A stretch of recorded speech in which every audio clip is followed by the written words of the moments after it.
Welcome to Heart of a Shepherd today. This is the first of two daily video devotionals as we conclude our study of 1 Samuel with chapters 30 and 31. Well, as we come to 1 Samuel chapter 30, the title of this devotional is The Battle and the Victory is the Lord's. So I do want to invite you to open your Bible, 1 Samuel chapter 30. And first of all, notice in the first 6 verses the destruction of Ziklag. Now, David and his men had lived at Ziklag for 60 months, and we know they had prospered amid the territory that was held by the Philistines. Now, Ziklag was a city, a village, a town towards the southern end of Judah. And during the time of Saul, it was occupied by the Philistines.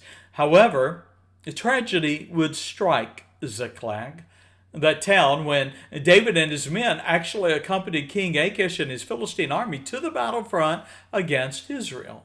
Now, the Amalekites, knowing the Philistines were away and knowing of the absence of David and his men, saw an opportunity to attack Ziklag and exact revenge for his raids upon their cities.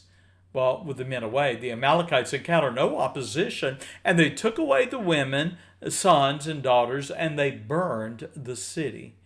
Well, David departed the battlefront and obeyed King Achish's request that he and his men be removed from amid the Philistine soldiers. Upon arriving at Ziklag on the third day, in verse 1, they found the city was destroyed and their wives and their children missing. Well, distraught and overcome with grief, David and his men wept until we read there were no more tears in verse 4.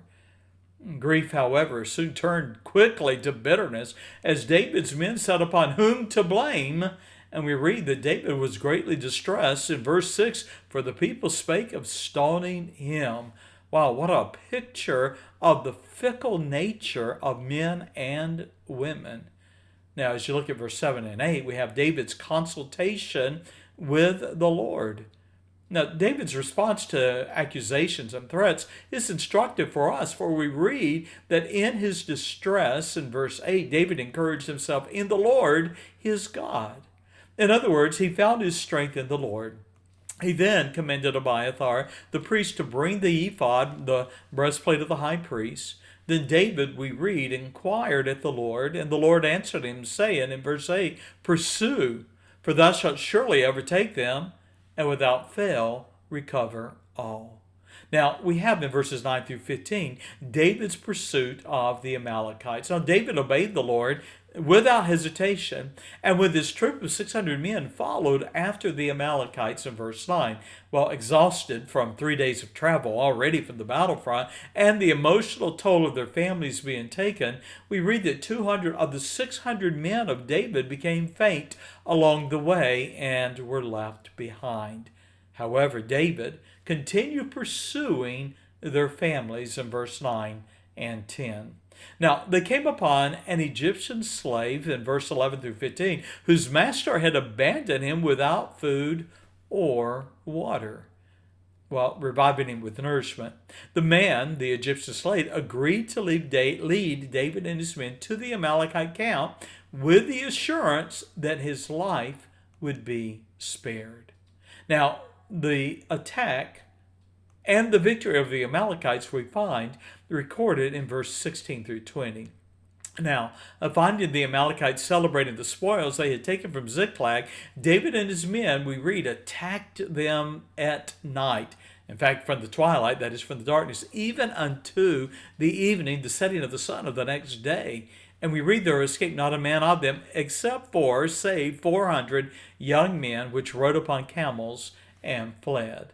Well, God gave David and his men a glorious victory, and all that the Amalekites took was recovered, including David's 2 wives. Now, you'll notice verse 21 through 31, for it is instructive. Here we have David's distribution of the spoils having overcome the Amalekites. Now, we read that David took the plunder of the Amalekites for himself, and he sent some his presents to the elders of Judah, obviously ingratiating themselves to the leaders of his tribe. However, some among the 400 men that traveled with David we read they were men of Belial, wicked, worthless sort of men. They begrudged the thought of returning the possessions to the 200 men who had faltered in their journey and stayed behind.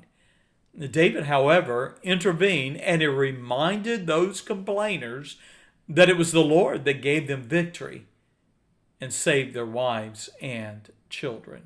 Now, David's decision, as you read verses 24 through 25, would become the law for Israel after that. For Israel was reminded that the battle and the victory are the Lord's. Well, thank you for following this study through the book of 1 Samuel.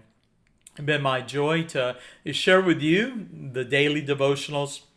If you have not subscribed already to heartofashepherd.com, I invite you to do so. The devotionals will be sent directly to your email address. Also, to subscribe to this YouTube channel, you're invited to do so. God bless you. Thank you for being a part of this study. We will continue tomorrow in the book of Psalms as we continue our chronological journey through the scriptures. God bless and bye-bye.